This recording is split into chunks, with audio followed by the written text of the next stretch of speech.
A gente não está discutindo esquemas táticos, quem é o melhor jogador, se é Messi ou Cristiano Ronaldo, nada disso. Tá?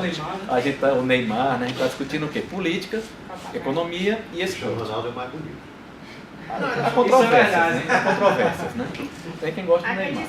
Então a gente vai começar nossos seminários, né? Como a gente sempre faz, né? A gente chama a nossa chefe de departamento, né? O nosso coordenador do mestrado, infelizmente, não pôde vir porque está em aula, né? Também é importante a presença das pessoas. E é a professora Lindiane Almeida, que é a minha chefe aqui do Departamento de Políticas Públicas, para dar uma abertura no nosso mais um seminário SPP. Então, professora. Bem, inicialmente gostaria de parabenizar o professor com mais as... Ai, tem que vir pra cá? Sou tímida, Fábio, por favor, né? Vai sair Ficar tudo, né? Porque vermelha. isso vai para o YouTube, né? Ai, meu Deus. Sem cortes. Então, gostaria de parabenizar o professor por mais essa iniciativa. Em pouco tempo ele consegue retomar a discussão mais uma vez, né? A gente teve aqui na primeira parte, essa é a segunda. Acho que é um tema muito importante, principalmente no contexto que a gente se encontra. E só tenho a agradecer ao professor pelo seu, vamos dizer assim, a sua vontade de cada vez mais estar trazendo temas polêmicos, atuais, para discussão no nosso departamento. Então, agradeço a participação mais uma vez do professor, acho do Fernando Amaral, né? Hoje não veio o presidente da federação, mas a gente tem a presença importantíssima do nosso colega, do professor Ângelo, que vai dar uma contribuição no nosso debate, né? Então, desejo a todos um excelente evento. A gente sabe que sempre se prolonga a mais do tempo previsto, dada a bagagem do público e dos professores, né? Então a gente só tem a agradecer e dizer que espero que essa parte, sempre esse evento venha acontecendo. O professor, como ele coloca, faz parte de um projeto, né, que ele está desenvolvendo, e espero que ele renove e atualize sempre o seu projeto para desencadear cada vez mais esses seminários importantes para o nosso departamento e para a nossa sociedade como um todo, né? Então, bom trabalho, professor. Então, considero aberto o seminário e desejo a todos um excelente trabalho. Bem, gente, então assim, a gente vai para... a gente costuma colocar nomes nesses seminários, por quê? Porque esse seminário a gente está fazendo de uma maneira muito rápida, dado o nível de debate que a gente quer trazer para eles, né? Então, isso começa com a coisa da corrupção, vocês viram que estourou no setor futebolístico, né? A FIFA, enfim, o que aconteceu há 4 semanas atrás. Então, 2 semanas nós tivemos a primeira parte do seminário. A primeira parte do seminário a gente falou exatamente sobre essa trama entre as grandes agências esportivas internacionais, FIFA e CBF, como é que dava essa trama. A gente contou com a presença via Skype da professora Nelma Guzmão, da UESP, da Bahia, que falou. Depois o Fernando Amaral, que não gosta de ser chamado de professor, mas ele é professor, né? Daqui da Rádio Universitária, né?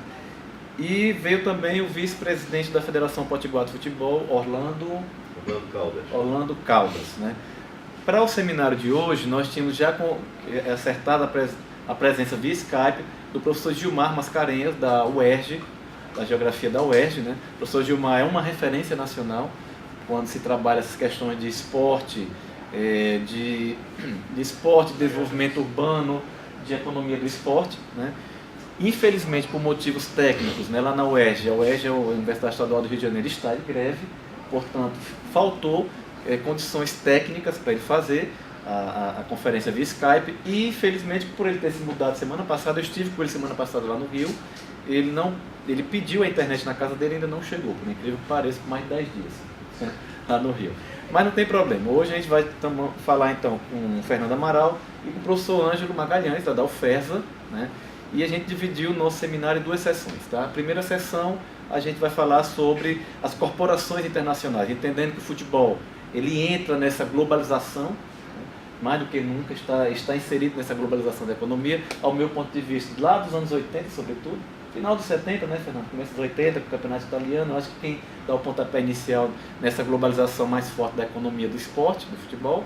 Então o Ângelo Magalhães da UFESA vai falar sobre essas corporações internacionais, poder simbólico, poder real, né, como é que isso acontece, e depois a gente pede para a Fernanda Amaral falar um pouco sobre a globalização no futebol. Como é que ocorre essa globalização do setor futebolístico, essas marcas globais, né? No meu ponto de vista, Fernando, o Barcelona não é mais um time só catalão, ele é um time potiguar também, né? Do que eu consigo ver por aí. Eu lembro que no jogo, na final da Champions, Barcelona e Inter de Milão, eu estava até chateado, porque eu estava lendo um trabalho que eu tive na semana seguinte para dar um parecer, e meu vizinho lá, cada gol do Barcelona gritava, né? Os meninos lá, eu digo, pô, se fosse América e ABC não teria tanta gritaria, né? Talvez até tivesse que América e ABC, mas se fosse, por exemplo, Pau Ferrense e Potiguar de Currais Novos, talvez não tivesse tanta... Teria. Então é isso, então a gente começa, Ângelo, você fica à vontade, você tem mais ou menos 40 minutos, pouco mais, pouco menos. Depois a gente passa a Fernanda Amaral, né? E depois a gente abre o debate, como a gente faz sempre aqui. Então, professor Ângelo, fica à vontade. Se algum de vocês precisarem a internet, né? Fernanda já colocou aqui o blog interessante sua léxica. Né? Então fica à vontade para usar, viu, Ângelo? Se precisar, Abelardo vai te ajudar nisso. Você já viu que interessante aqui, Flávio? Não. Vá um pouquinho para baixo, mais para baixo. Mais para baixo. Mais. Não, eu digo subindo em direção ao título. Subindo. Isso, essa foto é isso. Isso são os guerreiros Maasai no Quênia. Isso é o time de cricket deles. Isso já dá para vocês perceberem um pouco o que é essa globalização de tudo, né? Boa.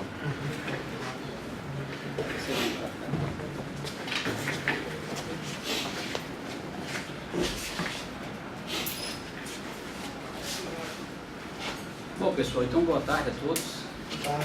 Eu queria de antemão agradecer mais uma vez e parabenizar a iniciativa do professor Fábio, né? E em nome dele, nós saudamos aqui os alunos, os colegas, o professor Fernando, que eu não conhecia, enfim, conheço mediaticamente, né? Pelas narrações, pela empolgação, etc. E agradecer esse evento que o Fábio está fazendo e já encaminhar aqui com o Fábio ver a probabilidade de nós colocarmos essa atividade lá em Mossoró, na Federal de Mossoró, que é uma federal, enfim, uma universidade federal que está em greve, com toda a legitimidade que cabe aos federais, e que essa discussão não existe lá em Mossoró, assim como outras. Bom, e eu fui chamado pelo Fábio para nós podermos aqui fazer uma ponte um tanto quanto diferente com a temática do futebol. Eu não vejo muito futebol, na verdade, talvez o professor Fernando ache um pouco estranho, mas eu não gosto muito de futebol, né?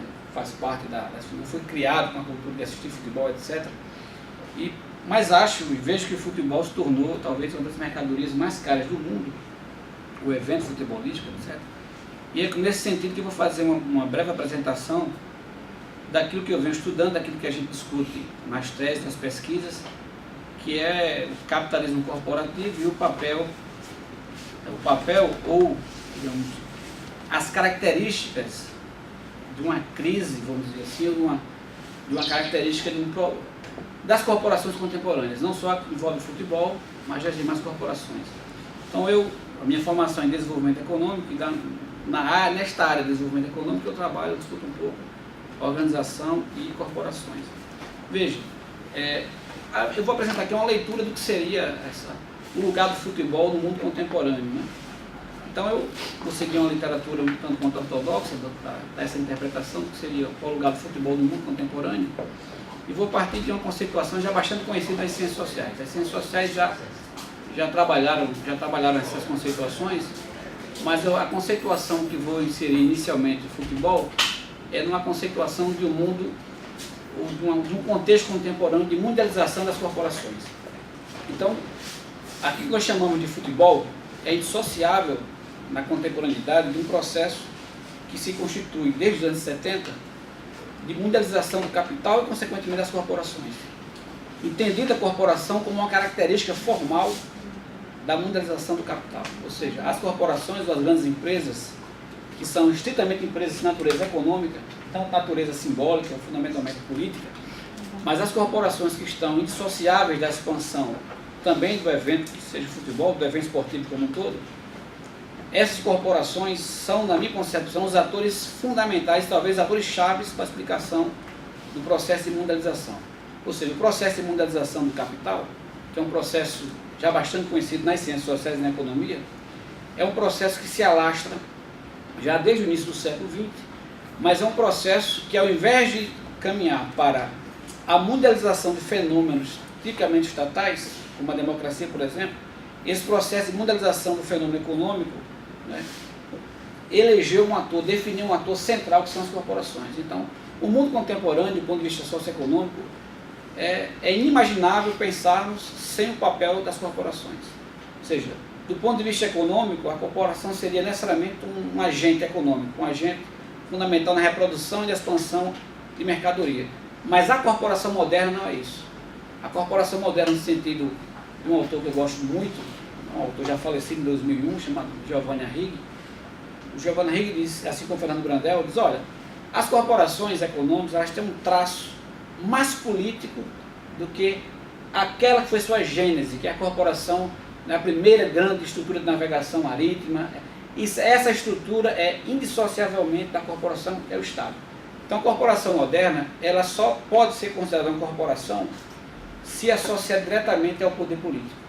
Na visão do Brandel e na visão do Giovanni Arrighi, uma corporação moderna é aquela que tem uma ingerência, professor Fernando, direta e sistemática nas decisões estatais, nas decisões políticas. Então, tudo passa por uma relação, não de subserviência, não de interdependência, mas de uma relação de coerção entre do poder capitalista e do poder econômico para com o Estado. Isso é uma interpretação tanto quanto ortodoxa, mas talvez sirva para entendermos aqui o lugar do futebol nesse novo contexto que é a corporação. A corporação moderna é uma corporação que existe recentemente. Historicamente, ela tem traços, digamos, de um passado mais mercantil, mais varejista, do que de um passado financista. A corporação contemporânea é uma corporação que se mistura entre a agilidade temporal da circulação do capital financeiro e a agilidade que esse capital financeiro tem de tensionar as estruturas democráticas, ou seja, a própria política, propriamente falando.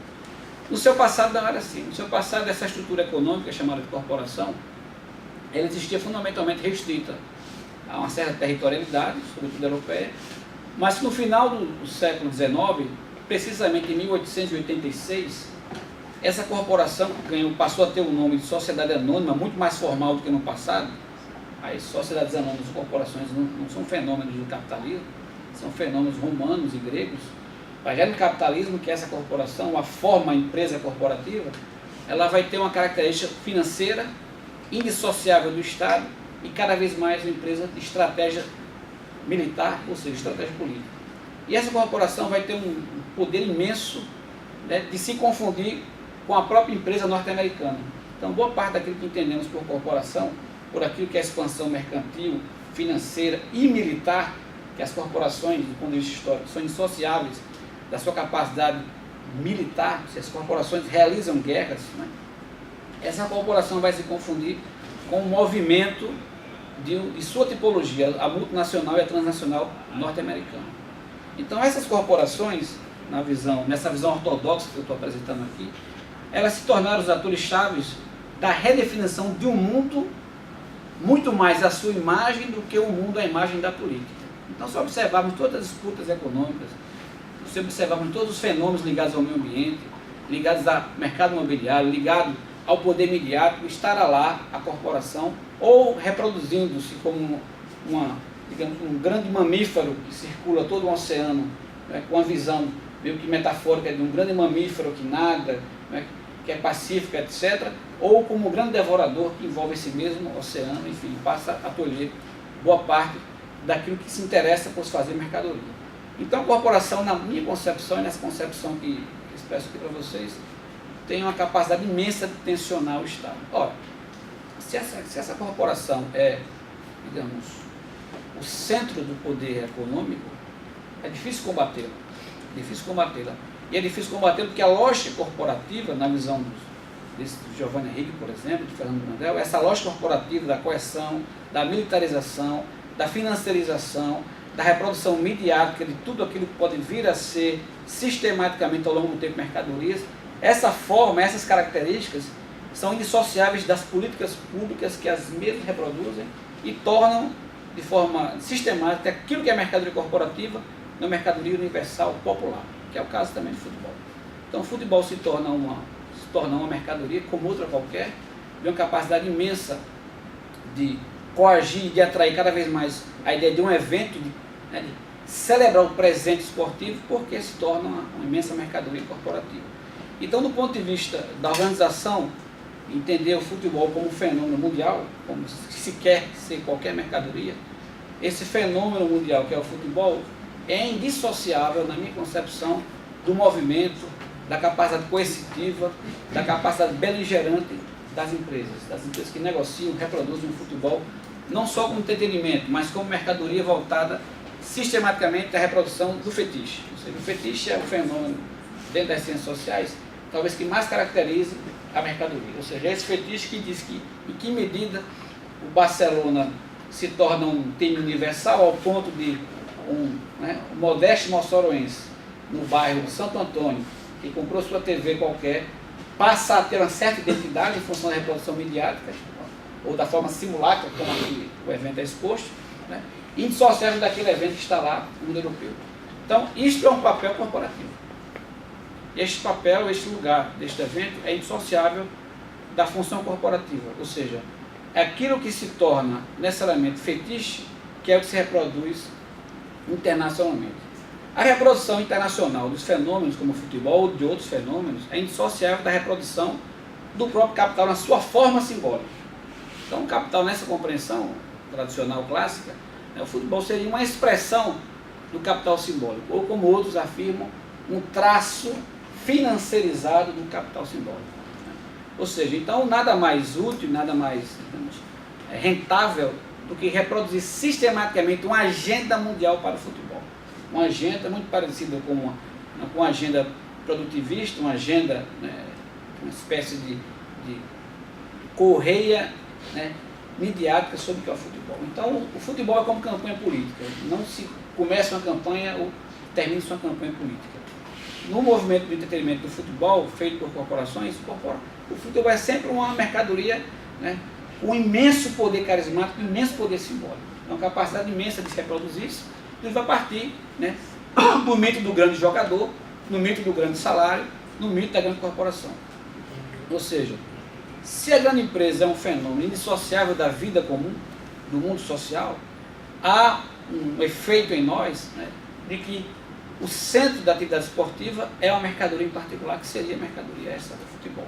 Veja, mas uma característica que marca a corporação contemporânea não é só o seu traço formal, ou seja, não é por ser uma organização que se confunde com uma instituição que passa a ter um traço formal, ou seja, não é só um meio formal de acumular capital, de reproduzir capital nas suas diversas formas. O capital não é só essa estrutura física que temos aqui.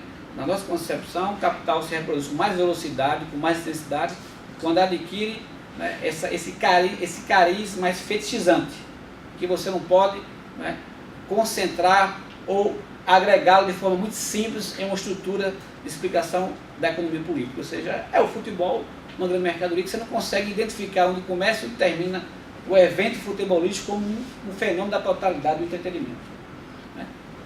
Então, se esse é um fato, se a corporação é um fenômeno não formal, ou seja, a maneira mais formal encontrada no capitalismo de acumular, reproduzir mercadorias e financiarizar a vida, inclusive o futebol, as corporações são alvo, são agentes, provedores do entretenimento, do fetiche, obviamente, mas são aquelas que estão mais inclusas nos fenômenos, ou num fenômeno cunhado no início do século XX, chamado crime corporativo.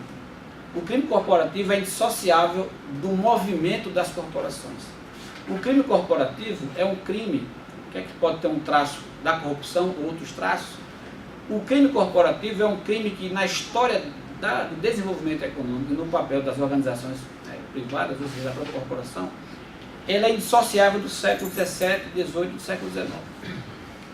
É através do crime corporativo, seguindo essa interpretação que digo aqui para vocês, é através de crimes sistemáticos e de natureza corporativa que, por exemplo, boa parte do mundo europeu vai ser colonizado e neocolonizado. E a estratégia, naquela época, de realizar um crime corporativo, ou era através da expoliação com viés de neocolonizador, ou era através da lavagem de divisas ou lavagens financeiras. Que no mundo corporativo, professor Fernando, os agentes, as nações mais especializadas em lavar divisas foram dois, né? Os holandeses e os ingleses, né? Em função do processo de neocolonização dado já no século XVIII e XIX, ou seja, aquilo que era acumulado, né, na velha chamada do conceito de colônia era necessariamente financiarizado e vazado para as matrizes ou as casas de ações ou os centros financeiros. Há um livro clássico, pouco lido nas ciências sociais, em que o velho Marx explica como isso acontecia na Índia e na China, esse processo de colonização, em que o processo de colonização, ou neocolonização, realizado por franceses, ingleses e holandeses em boa parte do mundo, sobretudo na China e Índia, né, expropria todas as condições financeiras, inclusive tributárias, e enriquece as suas matrizes europeias. Eu acredito que esse fenômeno, né, antigo venha e seja reproduzido pelo fenômeno também do futebol. Talvez o professor saiba explicar com mais qualidade essa característica, mas isso é algo que diz há centros financeiros no mundo que agenciam, recebem e reproduzem os resultados financeiros do entretenimento, da mercadoria, do fetiche, que é o esporte, que é o futebol. Bom, se isso é uma característica de um crime corporativo, o que seria um crime corporativo? Se partirmos da ideia, da ideia fatalista de que as corporações não são éticas e que elas realizam necessariamente como estratégia de acumulação crime corporativo, ou seja, nessa perspectiva não há espaço para a ética na atividade econômica, muito menos para a atividade futebolística, ou seja, não há como pensar em um entretenimento como a Olimpíada, Copa do Mundo, enfim, as Copas, sem pensarmos que ali não estará a ação criminosa. Então esse é um dado que diz o seguinte, que a corporação, na sua gênese, na sua origem, ela é uma organização criminosa. Agora, dizer que é uma organização criminosa é algo muito sutil e muito fútil. O que seria um crime corporativo? O crime corporativo é um crime que atenta inicialmente para a ilegalidade. É um crime que atenta inicialmente para a legalidade da economia. Então, inicialmente, as interpretações feitas no século XX afirmavam que se é um crime corporativo, esse crime é qualificado enquanto tal, né, por atingir a ordem econômica formal. Então, aquele que vive da ordem econômica informal não comete nenhum crime corporativo. Então, vamos imaginar aqui uma pequena organização empresarial, um clube desse de Várzea, do pequeno, isso não comete crime corporativo nenhum. Estamos dizendo aqui que o crime corporativo são feitos, organizados sistematicamente por uma corporação moderna, por uma corporação essa que organiza o futebol no mundo, que é indissociável, né, dos seus estados de origem, indissociável dessa capacidade de tensionar a lógica local, a ordenamento jurídico local para a realização do evento. Então, Natal recentemente, o professor Fábio que estuda isso, vocês sabem muito bem como foi discutido aqui o evento de modernização do estádio como este, que para muitos, enfim, formadores de opinião local, foi algo desnecessário, e aí observando por uma lente mais ortodoxa ainda, a forma de reproduzir esse capital é criando as condições para renovar seu capital, e por isso você destrói e constrói mais capital. Essa condição feita aqui em Natal, né, do estádio, e dessa história que é pública, do excesso de divisas que foi gerado para a construção do estádio, nessa interpretação há um viés muito forte de ser uma interpretação de crime corporativo, de crime que atente contra a legalidade econômica formal. Então não vamos afirmar aqui que todo evento futebolístico, esse pequeno evento, esse evento meu pai mora aqui em São José do Pibu. Se entrarmos aqui, Parnamirim, Japecanga, Mendes, Goianinha, enfim, Monte Alegre, você vai ver a atividade de futebol, né, na sua forma talvez mais tradicional, mas ali não há corporação, ali é uma organização. Não há corporação nos termos que estou revelando aqui. Comercial, isso. Ali é um capital muito mais comercial, mas ali é crime corporativo. Né? Essa perspectiva diz que não. Um crime corporativo de caráter mundializado é um crime organizado por membros do chamado crime do colarinho branco. Então, o crime corporativo ligado ao futebol é um crime que atenta contra a legalidade formal, que visa necessariamente um objetivo econômico que atenta contra a liberdade individual e coletiva, mas é um crime feito por um especialista. É um crime feito por alguém que represente, né, a white collar, alguém que conhece a estrutura burocrática de reprodução da mercadoria, que é o futebol, é um crime do colarinho branco. Ou seja, esse crime do colarinho branco, que estamos acostumados a vê-lo na mídia como realizado sistematicamente pelo político, pelo parlamentar, pelo burocrata, por vezes pelo estadista, por vezes por um presidenciável, esse crime do colarinho branco tem sua origem na corporação. Ou seja, o conceito de crime do colarinho branco, que é um conceito inglês, ele nasce de uma interpretação corporativa e transita para o Estado.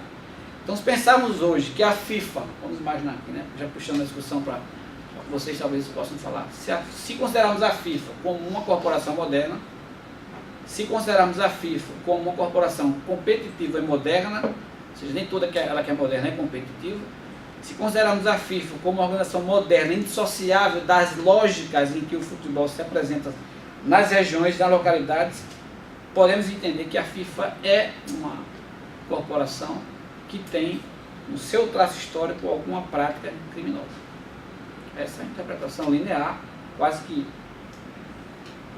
funcionalista, mas essa é uma interpretação correta. Bom, se é um crime corporativo, é um crime considerado de conta total porque atenta contra a liberdade individual, mas atenta contra todos aqueles que leem o entretenimento, que é o futebol, contra a própria sociedade. É um crime que no passado da sociologia poderia ser considerado um crime, um grande fato social, capacidade coercitiva imensa de se redefinir a própria empresa e redefinir aquele que a consome, que é o consumidor lá no final da conta. Constitui, digamos, um fenômeno que não é um desvio social. A grande corporação que exerce uma atividade criminosa, ela não comete um desvio social. Quem não é íntimo aqui da sociologia, né, ou quem é íntimo da sociologia, sabe que um desvio social é todo comportamento individual ou coletivo que não gera uma anomia, que não gera uma sensação de mal-estar. Vamos falar assim, já que a monografia de hoje pela manhã foi sobre saúde urbana, bem-estar urbano, esses termos que, né, a sociologia urbana vem trazendo. Um desvio social é aquilo que se pode ser feito com uma certa aceitação. Um desvio social não é aquilo que é praticado pela corporação moderna, seja ela um grande banco, seja ela uma grande estrutura varejista ou empresa de futebol. Não. O crime corporativo é um antidesvio. Ou seja, o crime corporativo é um crime que atenta necessariamente contra a experiência coletiva e da sua capacidade, né, de punir a própria corporação. Então, nesse sentido, quem exerce o crime não é o desviante, é o representante do colarinho branco. Quem exerce o crime, quem realiza o crime, é a própria corporação, enquanto tal, enquanto estrutura jurídica formal, recebe judicialmente outras atribuições. Então, por exemplo, essa lógica de que a sociedade anônima é uma sociedade que se rege por outros elementos de criminalidade, ou é um tipo de crime diferente e deve ser criado um fórum diferente para a sua coerção, isso é o criado nos Estados Unidos por volta de 1880, né, como um meio de proteger, né, os acionistas. Ou seja, há o acionista, que representa a corporação, mas a corporação enquanto indivíduo, enquanto pessoa jurídica. Essa forma didática, essa forma jurídica encontrada no universo econômico, serve, dentre outras coisas, para punir a empresa, né, num ritmo, as empresas não vão para a cadeia, as empresas sofrem sanções, né, e punir os indivíduos. Esses sim podem sofrer sanções ou serem presos de fato. Como não podemos perder a ideia de que empresas não podem ser empresas, o que pode acontecer no máximo com a corporação? Ou ela, né, ser judicializada e perder algumas de suas funções, né, ou ser solicitada a sua extinção, digamos, deixar que ela circule ou que reproduza aquilo que vem se reproduzindo. Então, os crimes ligados às corporações são crimes ligados fundamentalmente aos grandes negócios. Esses grandes negócios não são crimes voltados à alta classe, ao contrário. Um crime corporativo, essa é a explicação que eu tento revelar para vocês aqui, um crime corporativo, ele não é um crime de classe, nem é um crime corporativo que atenta a uma classe. Ao contrário, é um crime coletivo.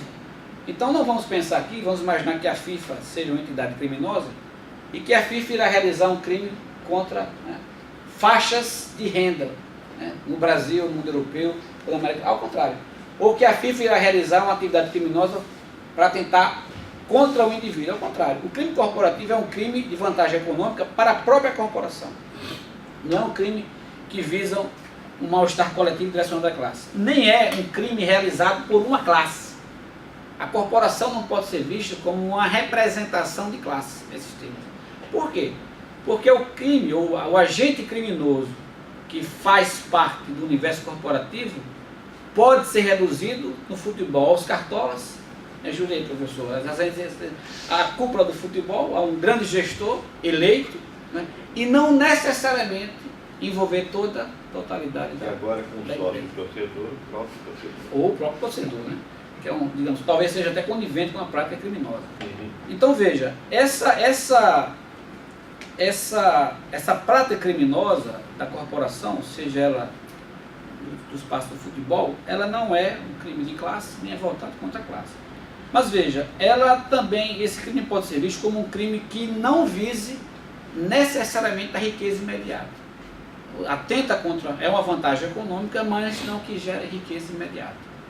Esse crime corporativo, nos termos de um economista, né, o John Kenneth Galbraith, que provavelmente o Fábio deve ter lido na sua graduação em economia, o Kenneth Galbraith chama de uma tecnoestrutura corporativa. Toda corporação possui uma tecnoestrutura. E a tecnoestrutura é algo que se autoprotege, que cria um sistema de prestígio e de status, que o crime que se comete não é necessariamente para o enriquecimento imediato, mas para garantir uma certa vantagem econômica, e que essa vantagem econômica sirva de poder simbólico para a sua manutenção de status e prestígio na própria corporação. Então, quando um crime é corporativo, é preciso que se entenda se o crime é realizado pela cúpula de uma certa corporação ou se está na base da corporação, ou seja, se está entre os seus funcionários. Então, é difícil pensarmos, por exemplo, se uma grande corporação, vamos imaginar aquela que eu estudei, que tem 50 mil funcionários, se existiria um crime que abarcasse boa parte desses funcionários,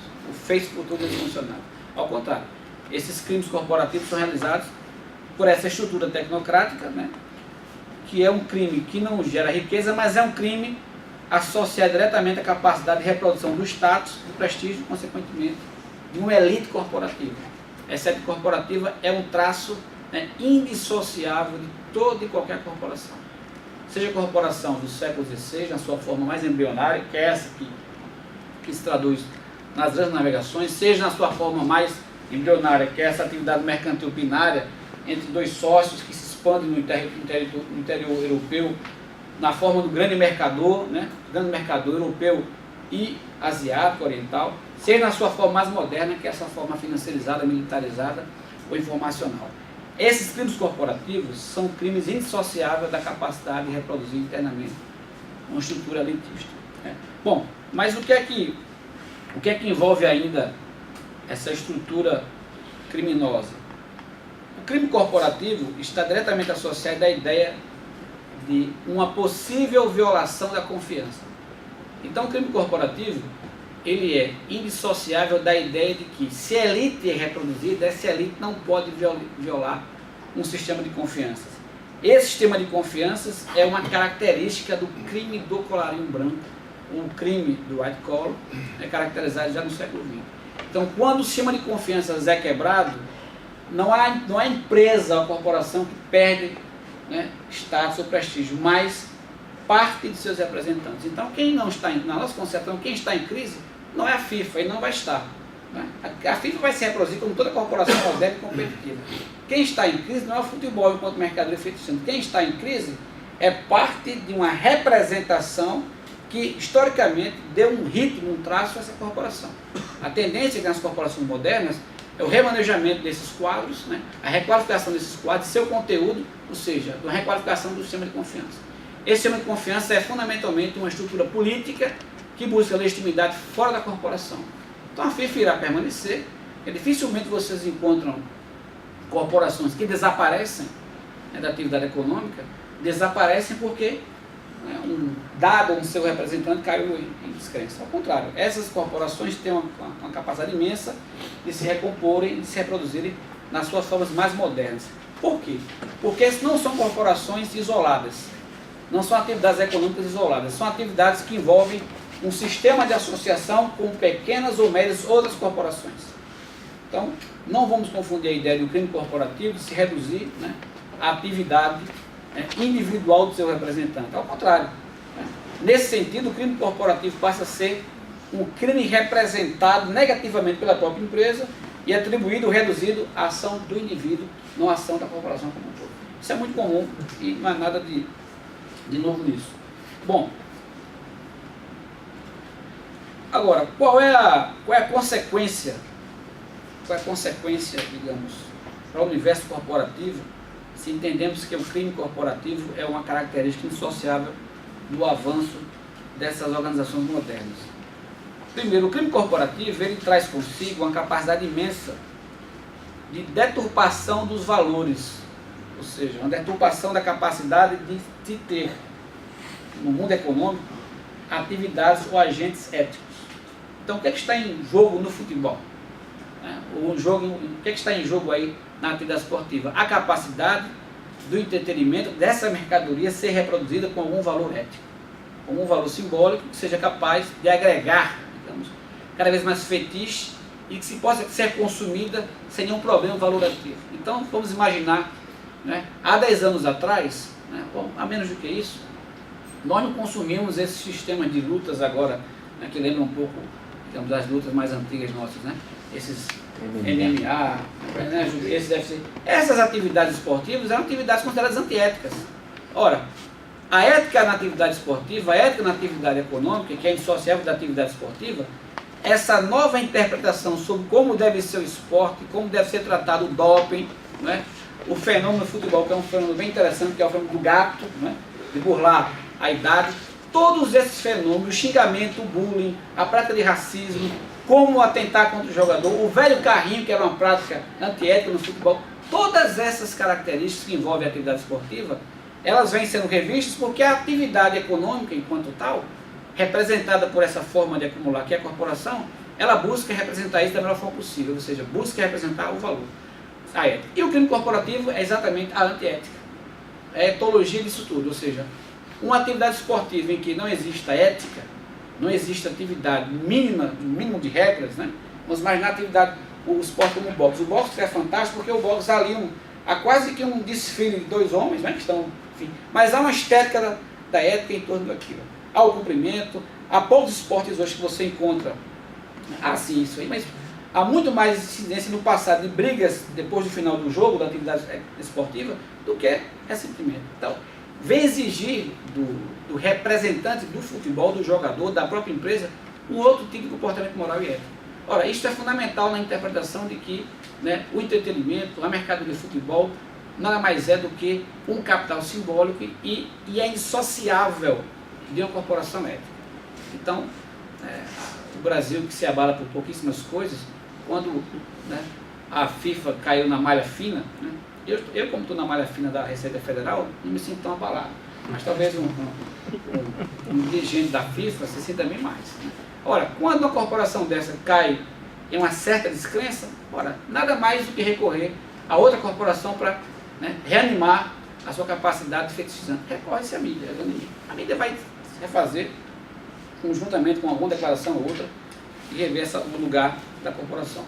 Mas qual é a ideia que se tem? A corporação, historicamente, se ela não era ética, né, dadas suas práticas neocoloniais, etc., a corporação, e em função da natureza, da qualidade daquilo que se reproduz enquanto mercadoria, vem sendo chamada a colocar na sua agenda de responsabilidades o princípio da ética. Né? Isso é importante. Agora, a ética na atividade corporativa é necessariamente um exercício ou uma tentativa de manipular o sistema de poder que envolve, né, algo fora da corporação. A opinião pública, fundamentalmente. A opinião pública é fundamental para discutir em que medida a ética é o elemento fundamental na reprodução do esporte como mercadoria corporativa. A opinião pública. Outra, a legitimidade de fragmentos do consumo, de parte do consumo. O futebol não é um fenômeno necessariamente, digamos, que não considere faixas de renda para ser consumido, né? Basta você ter acesso a um estado, você vê em que medida o futebol é produzido para uma faixa de renda. Ou seja, essa capacidade da corporação manipular sistemas de poderes, né, é fundamental para que ela ganhe legitimidade ética e possa evitar o estigma do passado, de ser uma instituição corrupta ou criminosa, e que se tem hoje, nos seus quadros ou na sua função, uma atitude ética. Bom, então estamos falando de uma outra corporação, de uma corporação que envolve o futebol, qualquer outra atividade econômica. Na minha concepção, o futebol é também uma atividade fundamentalmente econômica. E estamos falando de corporações que buscam o tempo inteiro a manutenção do seu chamado prestígio corporativo. Né? Boa parte de nós temos, não só no futebol, na música é fundamental isso. Né? Eu lembro que na minha época que ouvia essas músicas do Iê, etc., a gente estava muito preocupado se aquele músico, aquele compositor tem na sua vida, né, cotidiana um comportamento ético. Né? O jogador também para sobre isso. Essa ideia de que medida o comportamento do indivíduo é indissociável do valor ético daquilo que ele pratica. As corporações vêm adquirindo essa mesma coisa. As corporações vêm se colocando como um ator central, ou seja, não há indivíduo que é a corporação, e vem buscando sistematicamente garantir o prestígio social em função de ser uma empresa ética. Eu particularmente compartilho da ideia de que as corporações não conseguem, dada a necessidade, a capacidade de coerção que exercem, de serem instituições, organizações éticas. Essa é uma interpretação tanto quanto pessimista, mas os dados, quem estuda o universo corporativo, os dados históricos mostram muito isso. As práticas corporativas, no universo financeiro sobretudo, na atividade produtiva também, com relação ao meio ambiente, por exemplo, são todas etólogas, são todas desse posto de ética. Então o que se busca é o prestígio, e o prestígio é cada vez mais um problema. Bom, então veja, para a gente ir caminhando aqui para finalizar a nossa fala. Um crime corporativo, ele não está necessariamente, como eu disse, associado ao enriquecimento ou associado à pobreza. Nem pode ser visto como uma característica psicossomática, psicopática do representante. Não há aquele sujeito que realiza um crime corporativo individual e se confunde com corporação. O que há é uma elite que realiza um crime corporativo, não de forma aleatória, mas de forma a buscar uma vantagem econômica, uma vantagem racional. Essa é uma característica central do crime corporativo. O crime corporativo não pode se confundir com o crime ocupacional. O que é que significa isso? Ou seja, não necessariamente quem ocupa determinados lugares na estrutura corporativa, o crime tem uma característica deste que ocupa esse lugar. Né? Então, nós vamos considerar aqui, por exemplo, acho que é o Blatter, né? Sim, o Blatter. O Blatter realiza um crime típico da função do presidente, não é isso? A análise sobre a corporação, o crime corporativo, não tem uma rápida associação com a ocupação. Pode vir a ter, mas não tem. Né? O crime corporativo é um tipo de crime organizacional. Né? Dentro de uma leitura mais weberiana, é um tipo de crime racional de um tipo de organização moderna. Nem toda organização, né, é uma corporação, consequentemente, nem toda organização realiza um crime corporativo. Mas toda organização pode vir a ter um crime ocupacional. Um crime, por exemplo, pedofilia no Vaticano não é um crime corporativo, mas é um crime também ocupacional. Está claro, né? É um crime ocupacional. O crime realizado por um parlamentar pode vir a ser um crime corporativo, se você entender que o Estado é uma estrutura corporativa, mas também pode vir a ser um crime ocupacional. Bom, e o crime, se o crime corporativo é um crime organizacional, esse crime, que é diferente do desvio social, esse crime tem uma outra representação para o homem comum, para aquele que consome, por exemplo, futebol. É um crime, no imaginário popular, muito mais difícil de ser traduzido com punições mais severas do que um crime realizado por um indivíduo nas suas particularidades. É diferente. Né? E um crime ligado àquilo que se reproduz enquanto fetiche da mercadoria, ou seja, como futebol, é muito mais difícil de se traduzir em algo ligado à justiça do que um crime feito por um indivíduo comum. Então, dificilmente pensamos em realizar a justiça quando um criminoso é corporação. Então, vamos imaginar o caso da Chevron na Bacia de Santos. Acho que o Fábio pode me ajudar com relação a isso. A Chevron atribuiu, né, ao seu próprio crime corporativo a incapacidade do meio ambiente resistir à perfuração e aí vazar o óleo. Como nós podemos punir uma empresa como essa? Certo? Como é que nós podemos punir quem representa empresas como essa? Então, a natureza desses crimes, dado a forma como eles são realizados, implica uma interpretação para além de um direito positivo e muito mais distante da interpretação comum convencional do ao contrário. Então vamos pensar, por exemplo, num crime financeiro de lavagem de dinheiro da FIFA. Como é que nós podemos punir isto? Hoje o judiciário já está falando em repatriar, né, as divisas. Essa repatriação é necessariamente um traço moderno das corporações, né, judicializadoras, ou seja, que tratam o crime com problema fundamentalmente financeiro. Né. Com exceção de Maluf, né, que ninguém consegue pegar o Maluf, boa parte das corporações conseguem, né, terem parte daquilo que vaza de forma, né, ilegal ou informal, né, para outro lugar, passam a ser repatriados. Então, se o crime corporativo é um crime organizacional, esse crime corporativo não pode ser representado ou colocado no mesmo patamar de um crime institucional. Então, vamos imaginar que uma infração realizada por um representante do Estado ou um crime representado feito por um representante é diferente de um crime corporativo. Então, se pensarmos que a Universidade Federal do Rio Grande do Norte é uma instituição e não uma corporação, aquilo na qual ela realiza, que é considerado enquanto crime, não pode ser colocado nas mesmas condições de um crime corporativo. Isso implica dizer que aquilo que é crime no universo das organizações, né, obedece a duas tipologias, ou é uma instituição ou é uma organização. Agora, se você coloca a Universidade Federal do Rio Grande do Norte como uma corporação que tem como serviço, né, o conhecimento, que tem também como função criar uma mão de obra certamente especializada, que tem todo o sistema de coerção, uma hierarquia muito formal, né, muito blindada, um sistema de coerção simbólico muito mais do que objetivo, e um sistema de status de prestígio, se isso é visto como elemento corporativo, sim, ela pode ser colocada como, né, um agente criminoso, um agente corruptivo. Então é nesse sentido, professor Fernando e professor Fábio e os colegas, que se insere o fenômeno, também o fenômeno do futebol, não só o fenômeno do futebol, mas outros fenômenos. Né? Esse fenômeno do futebol é indissociável desse traço etólogo, né, no qual se inseriu historicamente as organizações no mundo mundializado pelo capital. Então é muito elementar dizer que o processo de globalização se conjuga fenômenos da vida cultural, né, da vida cultural e da vida política, como o videoclipe, por exemplo, né, ou como o futebol, visto como fenômeno artístico, né, resultado da globalização, e conjugar com o fenômeno das finanças. A minha compreensão é outra, a minha compreensão é que a síntese desse fenômeno, enquanto fenômeno artístico é o futebol, se encontra no conceito de mundialização. E seu principal agente é a corporação, e dificilmente deixará de ser. Se você observar a história das relações da corporação com o meio ambiente, dificilmente você vê nas explicações dessa relação empresa e meio ambiente crimes realizados por indivíduos. Mas o crime é sempre colocado como um crime que atenta ao ambiente, realizado por uma estrutura econômica, né, de grandes dimensões.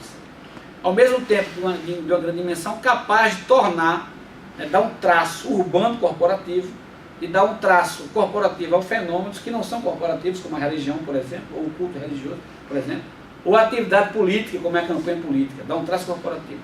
Essas expressões do mundo corporativo são expressões ou do traço, né, coercitivo e beligerante, né, ou de uma característica cada vez mais fetichizante, né, que se dá à própria mercadoria produzida pela corporação. A própria corporação é grande mercadoria, né, que ela se autorreproduz. Essa mercadoria é indissociável de sua capacidade estatal. Então, quando se fala de crime cometido pela FIFA, não é um crime cometido pela corporação, é um crime cometido pela rede corporativa em que essa corporação se encontra. Fundamentalmente, um crime também, né, realizado por instituições, no caso pelo Estado.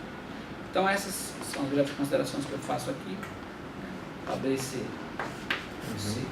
debate, para que a gente possa avançar mais.